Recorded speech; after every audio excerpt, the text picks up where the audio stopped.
I gotta say, this is my favorite size pen display, and this year Huion has made their Kamvas 16 thinner, lighter, and added some other bells and whistles that make this a nice little upgrade.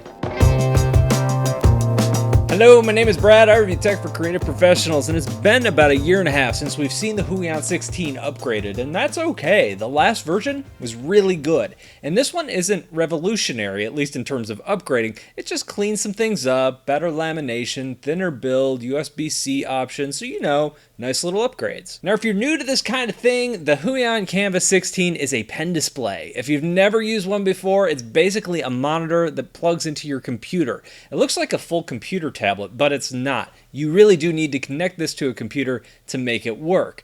This display can also be plugged into certain Android phones or tablets and used that way as well. There is a list up on Huion's website. I'll link that down below in the description if you want to see if it will work with your phone or tablet or not. I like ranking these things and figuring out which features work best and what kind of trade-offs you're making with each one for the price that you're getting. Over on my website, you can check all of those out if you're doing some research before you purchase something. I have links to all of the reviews of these displays that I've done in the past there too. This one's up there. I think it's a nice upgrade. So let's go ahead and check out what comes in the box.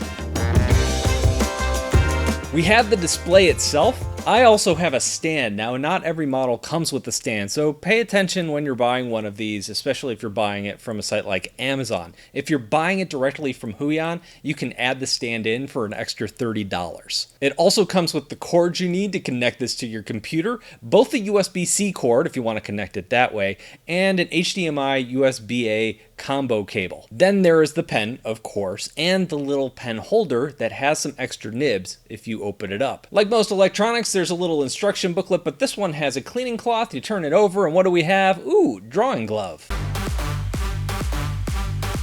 I know, I read the comments. I know some of you love the drawing dance, and I know others of you, not so much. But it gives me so much joy, so I'm gonna keep doing it. Usually I don't talk about the chords because, well, they're chords. That's kind of boring. But this time, I want to touch on it a little bit. The main cord that you're probably familiar with if you've seen these before has a three-way split. One side connects directly to the table, and the other three go into your computer itself. So what we have are two USB Type A connectors and an HDMI connector. One of those USBs connects to your computer and allows your tablet to talk to your computer and passes that information back and forth and turns it into the drawing tablet, gives it its functionality. The second USB connector, however, is designed to give the tablet itself power, and oftentimes it connects to an external like power adapter thing that you plug into the wall. Here it's drawing power from your laptop or from your desktop computer. I have a USB-C connection on my computer, so I use this adapter, and I had all of my USB-A ports connected this way through the dongle, and it worked just fine. But when I did try connecting the power thing to the wall, it didn't work, so keep that in mind. If you have an older computer, you might need multiple USB-A ports in order to make this work. Now, there is a second way that this thing connects, and that's through these USB-C cables, which also come in the box. One of those USB-C cables goes from the tablet into your laptop. The other one goes from the tablet into the wall. These can be a little bit confusing. This is all outlined in the directions, but some of these configurations work, some of them don't, so just bear that in mind. Another thing I noticed is Huion puts a matte finish on almost all of their screen tablets. It has a protective piece of plastic when it ships so it doesn't scratch up that matte screen protector. One of my favorite things to do is to take the little sticker in the corner and just peel it on off, get that plastic off there, and see that nice, beautiful matte screen laid out before me, untouched. This time, on this particular tablet, I found it a lot harder to take off. In fact, I unboxed this at the same time that I unboxed the 12. That review's coming in a few weeks. And I unboxed the 12 first, and I accidentally ripped off the matte screen protector, and I had to put it back on, and I had to scrape out the bubbles, and it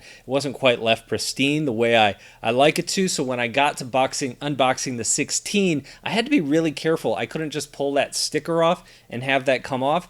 It's not a huge deal. This isn't something that's gonna like really destroy the screen protector when you're trying to take it off, but you do have to be careful when you're removing that protective plastic coating. I guess you could say I wish the matte screen protector was better secured. Secured like my laptop running NordVPN. That's right, this video is brought to you today by NordVPN. There are a lot of things a VPN can do for you. Protect your online privacy like communications and your personal data. Give you better website access. Access content whenever and wherever you you are. This includes shows from all over the world that might otherwise be blocked off to you. For me, it's all about security. I really like the peace of mind I have with the VPN. Whenever I connect to public Wi-Fi on my phone, my laptop, heck, even my gaming consoles, I like knowing that everything is locked up, protected, nobody's poking around looking at my personal data. So why NordVPN? Well, it's super fast. Their servers are located in 60 countries. You can get up to 6 simultaneous connections at once, not to mention unlimited bandwidth. This even comes with a 30-day money-back guarantee. So here's the thing, they gave me a crazy deal. Right now, you can get 68% off a 2-year plan, plus 4 additional months for free on top of that. To get the special offer, you could go to nordvpn.com/BradCowboy. If you've ever wanted to get a VPN, this is a great way to support this channel. I'm gonna link that thing down below. This product comes in 2 colors. I got the traditional black color. It also comes in a dark blue as well. The specs and performance are similar to last year, so this is a good time to run through some of those specs. The display resolution is still 1920 by 1080. That's full HD. It does do 120% Adobe RGB and generally looks pretty good. I really like this 16-inch size. It's actually 15.6 inches if you want to get really specific, but at this size, it's big enough where you can see all your interface elements really well and accurately tap on them, which is probably even more important. But the device itself isn't so big that it's taking up your entire desk like one of those 19, 22, or 24-inch displays do. So you can just take it, slide it off to the side when you're not using it. The pen has 8,192 levels of pressure sensitivity with 60 degrees of tilt. This isn't new, but it is worth mentioning here that this is a laminated display. Lamination reduces the space between the glass and the screen below it. It makes where your pen tip hits much closer to where your cursor appears underneath it. This increases your accuracy and it just looks better and makes it easier to draw with. I mentioned that anti-glare coating when I was unboxing this thing, and overall I like it. It does a couple things for you. One, when you're drawing on one of these, you're usually setting it at various angles. So if you have a lot of overhead lights, you're going to get a lot of reflection on it, and that matte coating cuts down on a lot of those hard reflections. The second thing is I just like the feel of it. It gives you a good drawing resistance when you're playing around with it. Now, when you first start drawing with it, pulling it out of the bag, it feels a little rougher than I like, but after you've drawn on it for a few hours and break it in, it feels really good. Now, this thing is really thin and really light. It's about 2.5 pounds, and it sits really well on the stand if you pick that up. The stand is pretty simple. You could set it up at multiple angles. You know, it's a stand. But overall, the effect of the thin tablet sitting on your desk, it looks good, it feels good, it's easy to move around. Okay, let's talk about this pen. It's all right. It doesn't feel as good to me as the last couple Huion products that I've tried and I've used. It's not horrible, it's still acceptable, but it does have more wave to the lines than what I was getting on the Kamvas Pro 24 that I reviewed this summer, or even the 13 that I tried earlier this year. Huion's pens have gotten better and better and better over the years, and the waves I get here feel like what I was seeing on their displays like a year and a half ago. Sometimes the wave and jitter is a deal breaker. Here I don't feel like it is because you can turn on a little bit of smoothing in Photoshop or something like Clip Studio and kind of knock that out. If you do like using a drawing application without that smoothing, you might notice it, especially if you're using something like Autodesk Sketchbook, which really seems to pick up a lot of that sort of thing more than many other drawing applications out there. I felt like everything else here was pretty much in check. The pressure felt great, it holds well around curves and when I'm just drawing with it. I wasn't getting any kind of weird starts or ends to lines when I was doing like fast marks, no check marking or anything like that. So overall with the pen, I'd say this is a solid B+.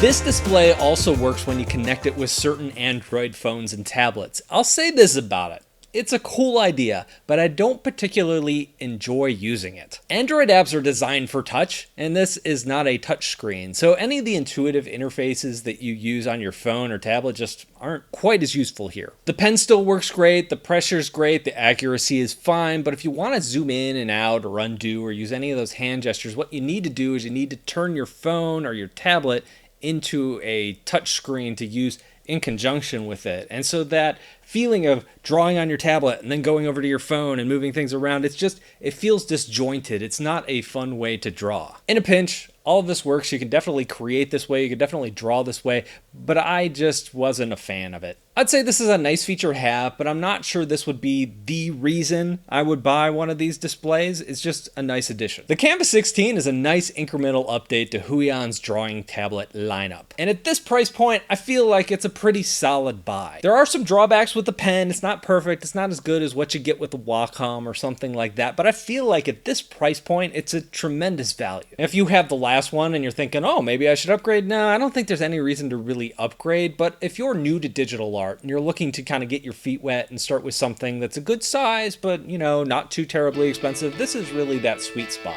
But what do you think? Let me know down below in the comments. Thank you all for watching, and I'll talk to you in a couple of days.